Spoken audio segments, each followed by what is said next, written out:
Good morning and welcome to Bold Faith Bible, this Bible study with me as we continue our study through the book of Acts, the Acts of the Apostles. We are studying this passage today where we are focusing in on what the early Christians were doing together. They were having everything in common and they were sharing amongst each other. They had this unity of spirit. We're going to be just kind of looking into this and thinking through how this should apply to us today. Before we jump into the text, let's first have a time of prayer and a time of confession. Let's pray. Lord God, we want to come before you recognizing your holiness. And so we will confess our sins to you now.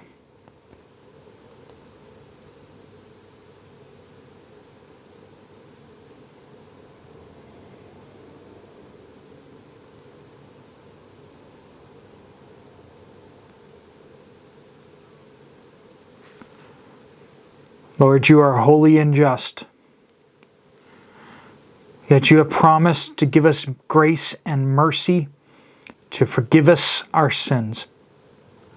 Lord, we pray that you would open our eyes and our hearts to what you have to say to us this morning. That you'd speak to us through your word. Lord, we pray these things in Jesus' powerful name. Amen. We are picking up in Acts chapter 4, starting in verse 32, going through the end of the chapter. Verse 32, let's read through the passage. And the congregation of those who believed were of one heart and soul, and not one of them claimed that anything belonged to him was his own, but all things were common property to them. And with great power, the apostles were giving testimony to the resurrection of the Lord Jesus, and abundant grace was upon them all. For there was not a needy person among them. For all who were owners of land or houses would sell them and bring the proceeds of the sales and lay them at the apostles' feet. And they would be distributed to each as any had need. Now Joseph, a Levite of Cyprian birth, who was also called Barnabas by the apostles, which is translated means son of encouragement, and who owned a tract of land, sold it and brought the money and laid it at the apostles' feet. So we see here this example of the early church. We'll pull out some things here. The first thing is in verse 32. It says that they were unified. And the congregation of those who believed were of one heart and soul. And then we're going to see that they share with each other as well. There's this sense of what happens to you is important to me. And this is a sense that so often is missing in churches. There is this, oh, well, you need to take care of yourself and I'll take care of myself. And there can be a coldness to that. Now, we also know that in most churches, by far the vast majority of churches, there is a great concern for each other, particularly once a need is known. When someone passes away, oftentimes the church spins into action to bring food. Once a family has a member sick, food starts getting delivered. If you've ever been in that situation where so much food was coming to the house, you had to tell people, please stop bringing food. We don't have anywhere else to store all the food you're bringing. We appreciate it. It's one thing to bring someone a meal. It's another thing to sell a property that you have and deposit all of that money to the church. And I think that that type of generosity, that take your shirt off to give to someone in need, is an attitude that we don't have quite as much. But this idea that they were of one heart and soul, they didn't see a distinction between themselves and the others. They were all focused on one purpose, one mission, one goal, which was to be more like Christ, to be his disciples, and to do all that was pleasing to him. So the church, they believed and were of one heart and one soul. So God desires us to be unified. So how can we be unified? Sometimes if you go to a church or you are with other believers, you realize that the kingdom of God is not very high on their priority list. How can you be unified with people like that? What you can is you can be as unified as is possible, right?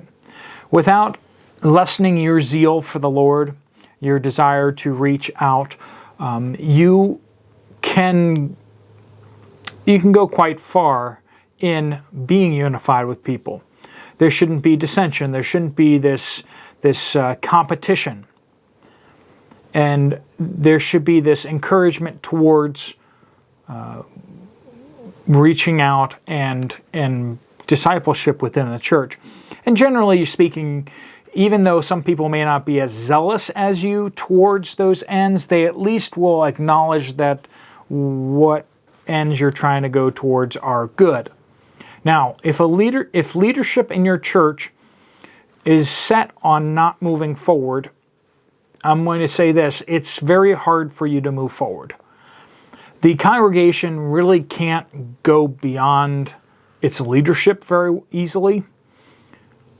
If leadership is where it is and won't go forward, if you're not in leadership and you don't have the potential for being in leadership, and you've gone to the leadership and raised some thoughts, concerns, and constructive suggestions with the I'm willing to take that on. If that's not going to happen, then you should seriously think about going to another church. And I say that you should move churches so that you can serve better.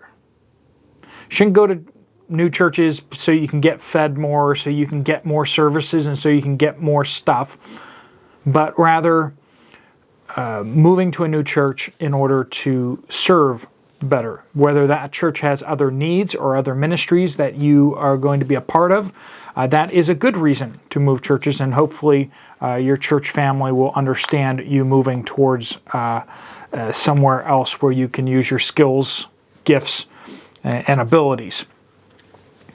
But we should be of one heart, one mind, not trying to one-up each other and not trying to gossip about each other, cut each other down, not trying to be of a different purpose than what Christ gave us. The Word of God the study of the Word of God, and the evangelization of the lost are the priorities that should be the focus of the church, right? Verse 32 also, it said that they were not claiming anything as belonging to themselves. That they said, these things that I have, I am a steward of this. This belongs to the Lord. And you belong to the Lord. And the Lord wants you to be cared for, so it makes sense that we'll use the Lord's property over here to supply your needs. They were not saying, no, this is mine. I'm sorry, I can't give this up. This is mine. We should recognize the Lord's ownership of all of our stuff, right? Everything that we have doesn't belong to us. We are stewards of it. We are caretakers for it. We are investors. We are those who are supposed to be taking these things, these assets that we have, and investing them in the kingdom of God. Not so that we can just spend it all on ourselves as luxury items. Is that our focus? Is the highest budget priority of your life moving the kingdom of God forward? Or is the highest priority of your budget buying neat, fun stuff for yourself? And that answer should point you in the direction of who is owner of your stuff. Verse 33 here.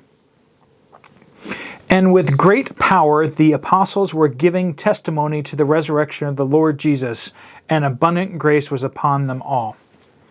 So in this obedience, they're moving in obedience, and this is resulting in power and grace. God's power is upon those who are walking before Him in righteousness. Now, we don't earn salvation. We don't earn anything with doing what is right. But here's the simple fact. If you can't be entrusted to manage your life, why would God ever entrust you with other people? If you can't get your life sorted out, how much chance are you going to have in sorting out the messes and the issues in a church family? They were getting their house in order, taking care of who needed to be taken care of. They had their priorities straight, and so when they spoke with authority and not with uncertainty. Now, we shouldn't try to fake speaking in power. We shouldn't try to fake all these things, but we should be speaking from a life of integrity, because that is something that you can hear, something that you can feel, and something back in the 1800s and before, they had a word for it. They had this word called unction, right? And it kind of meant this like passionate speech, this kind of something that sermons maybe have with men who are walking with God. And our lives should be full of this unction. We should be reaching back into our treasury and bringing out good treasures. Not reaching back into our treasury of evil and bringing out evil things, right? Or deceptions or lies. Your study of the Word of God, personal study, your time in prayer, you bring out of the prayer closet a power. You bring out of your obedience a certain power. So out of obedience there is power. As the Bible says, the righteous are as bold as a lion, but the wicked flee when no one pursues them. Right? There's that, if you're sinning, you're kind of always like looking over your shoulder, right? When are you going to get caught? But when you are righteous as a lion, you are bold as a lion. And that's kind of what was going on here too. They were walking as they ought to, and they knew that, and they had that confidence. Verse 34, for there was not a needy person among them, for all who were owners of land or houses would sell them and bring the proceeds of the sales and lay them at the apostles' feet. And then it gives this example of Barnabas, who did this thing. So Barnabas and others were selling their land and their properties and bringing the proceeds to fund the church. When there is a need, friends, we should be extravagant givers. We should find the needs that exist, and we should be giving to them. And we should be wise and shrewd in how we give. Sometimes we get this idea that, you just need to give to people in need, and you just need to, not ask questions. I would say, no, that's not biblical, okay? What is biblical is for you to do the hard work to enter into the mess of these people's lives, and you should help them in the way that they need, not give them more tools to destroy their own lives. And we've all seen this probably, where some people, if you were to give them more money, they would just ruin their lives more. And we need to be careful about not helping destroy people's lives. We should be finding needs, and then we should be prayerfully and wisely engaging those needs to bring redemption, bring help to this person. Not just buying them a meal for today, but teaching them how to fish, so to speak. Discipleship, job training, people who will walk with people through their crisis are way more effective than somebody who writes a check or who gives cash out. And that's why we have ministries that are dedicated to this type of thing for particularly those who are down and out, like inner city ministries. Most of them will have programs to get people back on their feet, but they have strict rules that you must obey. And that's why a lot of people don't like being part of those, is because they don't want to follow the rules. They don't want to give up their addictions and such like that. And so supporting ministries that are very good at working with people through things might be a better use of your money and a better place to volunteer instead of necessarily doing everything by yourself. You may have skills and giftings towards serving in those type of ministries, and we need to work together to accomplish to meet the challenges and the needs of our communities around us. And that's an important thing. Maybe you're not supposed to be sitting down with people and walking them through the crisis. Maybe what you're supposed to be doing is you're supposed to be the accountant doing the books for that inner city ministry. I'm an accountant by trade, so that kind of a natural thing kind of comes to mind with me. But you see how it is. We need to all bring our skills, giftings, and abilities to bear on the great needs around us. But we should be extravagant givers of our time, extravagant givers of our money and our resources as we have the ability. Barnabas had the ability. He had a property. He sold the property. He gave the proceeds. But not just that, but he even had the name Son of Encouragement because of how much of a blessing he was to people. And we see him come up through the rest of the book of Acts, and for good reason. An amazing man of God who loved sincerely and served wholeheartedly the church across the entire Mediterranean. All right, let's pray a prayer of blessing upon you and go about our day.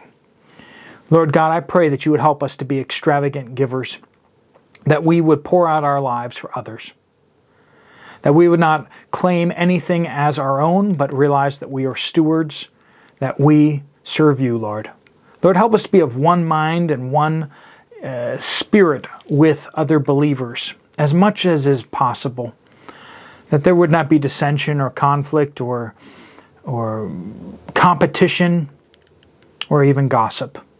But Lord, help us to love others and to be unified with them in the purpose that you've given all of us as a church together. Lord, I pray you bless each person watching this video today. Fill them with your Spirit today and equip them with power for the tasks they have to do today. Lord, we pray all these things in Jesus' powerful name. Amen. Amen. Thank you so much for being a part of this. And if you would like to check out some other Bible studies, there's a couple other Bible studies right here on the screen. You can go straight over there, or you can keep going forward with this one. God bless you all.